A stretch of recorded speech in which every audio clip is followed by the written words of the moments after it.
राम राम. अबीज होममध्ये आपले खूप खूप स्वागत आहे.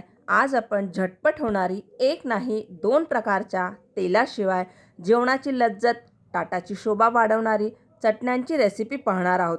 चटकदार रंग येण्यासाठी खास टिप्स सांगितलेल्या आहे. व्हिडिओ स्किप न करता पूर्ण बघा. तर चटणी बनवण्यासाठी इथे मी मिक्सरचं भांडं घेतलेलं आहे. त्यामध्ये घालूया धुवून बारीक चिरलेली साधारण एक मुठ्ठी इथे मी कोथिंबीर घेतलेली आहे, ती घालू. त्यानंतर इथे मी 4 लसणाच्या पाकळ्या घेतलेल्या आहे, साधारण 1 इंच आल्याचा तुकडा आणि 2 बारीक तिखट हिरव्या मिरच्या घेतलेल्या, त्या आपण यामध्ये घालू. मिरच्यांचं प्रमाण तुम्ही थोडंसं कमी किंवा जास्त करू शकता. बागेतील मी फ्रेश इथे पुदिना घेतलेला आहे. तर पुदिना घेताना आपल्याला काय काळजी घ्यायची आहे, हे जे पुदिन्याचे काळे देठ असतात हे आपल्याला चटणीमध्ये घालायचे नाही आहे. कारण की या देठांमुळे काय होतं, जी आपली चटणी असते ती काळी होते आणि चटणीला पाणी सुटायची शक्यता असते. त्यामुळे आपल्याला फक्त पुदिन्याचे पानच घ्यायचे आहे. हे पानं आपण यामध्ये घालू.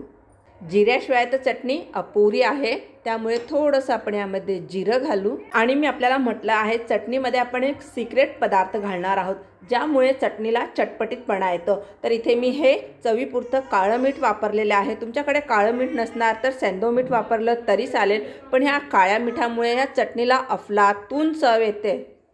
यात आपण घालणार आहोत अर्धा लिंबूचा रस. त्यामुळे इथे आपल्याला लिंबूचा आंबटपणा बॅलन्स करण्यासाठी थोडीशी यामध्ये आपण घालणार आहोत साखर.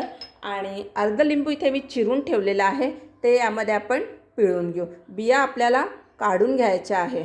लिंबू पिळल्यामुळे काय होतं, मस्त तिखट गोड आंबट चवीची ही चटणी बनवून तयार होते आणि चटणीचा जो हिरवेपणा असतो तो देखील टिकून राहतो. चटणी सरबरीत होण्यासाठी यामध्ये आपल्याला किंचित थोडंसं पाणी घालायचं आहे. पाणी जास्त नाही घालायचं आहे, नाहीतर चटणी व्यवस्थित होणार नाही. यावरती आपण लावूया मिक्सरला झाकण लावून. अशा प्रकारे सगळं साहित्य आपण वर खाली करून घेऊ, म्हणजे सगळे पदार्थ व्यवस्थित एकजीव होतील. आता आपण ही चटणी फिरवून घेऊ. तर इथे चटणी फिरवून झालेली आहे. चटणी पाहू आपण. वा, मस्त रंग देखील मस्त हिरवागार आलेला आहे. आता फिरवलेली चटणी आपण एका बोलमध्ये काढून घेऊ. तर इथे ही मस्त पुदिन्याची आंबट गोड पहिल्या प्रकारची चटणी बनून तयार आहे. आता आपण दुसऱ्या प्रकारची चटणी पाहूया. त्यासाठी इथे मी पुन्हा मिक्सरचं भांडं घेतलेलं आहे. भांडं मी धुवून घेतलेलं आहे, नाही धुतलं तरी चालेल. इथे मी एक मोठ्या आकाराचा टोमॅटो रफली कट करून घेतलेला आहे, तो यामध्ये घालू. साधारण टमाटरच्या निम्मे आपल्याला यामध्ये कांदा घालायचा आहे. आपण जर कांदा जास्त घातला ना तर मग टोमॅटोची चटणीच्या ऐवजी ती कांद्याची चटणी लागते. त्यामुळे यामध्ये मी एक छोटा मध्यम आकाराचा कांदा कट करून घेतलेला आहे. सांगितल्याप्रमाणे जिऱ्याशिवाय चटणी अपुरी आहे. थोडंसं जिरं घालूया. 3 ते 4 लसणाच्या पाकळ्या घालायच्या आहे.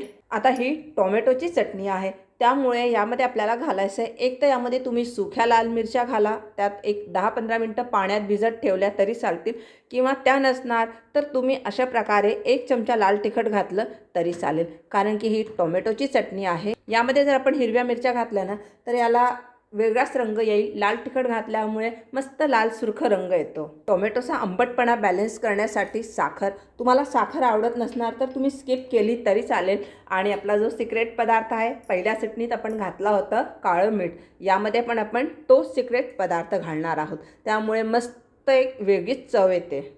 पाणी न घालता आपण ही चटणी फिरवून घेऊ. पण चटणी फिरवण्यापूर्वी आपल्याला अशा प्रकारे टॉस करून घ्यायचं आहे, म्हणजे सगळे पदार्थ व्यवस्थित मिक्स होतात. चटणी फिरवून झालेली आहे. चटणी पाहू आपण. वा, काय मस्त सुरेख लाल सुर्ख रंग आलेला आहे. फिरवलेली चटणी आपण एका बोलमध्ये काढून घेऊ. बघा, रंग पण मस्त सुरेख आलेला आहे. तर इथे आपली एक नाही चक्क 2 प्रकाराच्या, त्या पण अजिबात तेलाचा वापर न करता चविष्ट चटपटीत चटण्या बनवून तयार आहे. तर आहे ना एकदम साधी आणि सोपी रेसिपी. तेलाचा अजिबात वापर केलेला नाही आहे. मग उशीर कुठला? आजच ट्राय करून बघा. रेसिपी आवडली तर लाईक करा. चॅनलवर नवीन असणार तर चॅनलला सबस्क्राईब केल्यानंतर बेल आयकॉन दाबायला विसरू नका, म्हणजे येणाऱ्या व्हिडिओजचे नवीन नोटिफिकेशन सगळ्यात आधी आपल्याला मिळतील. पुन्हा भेटूया एका नवीन व्हिडिओसोबत. तोपर्यंत स्वस्त रहा आणि मस्त रहा. धन्यवाद.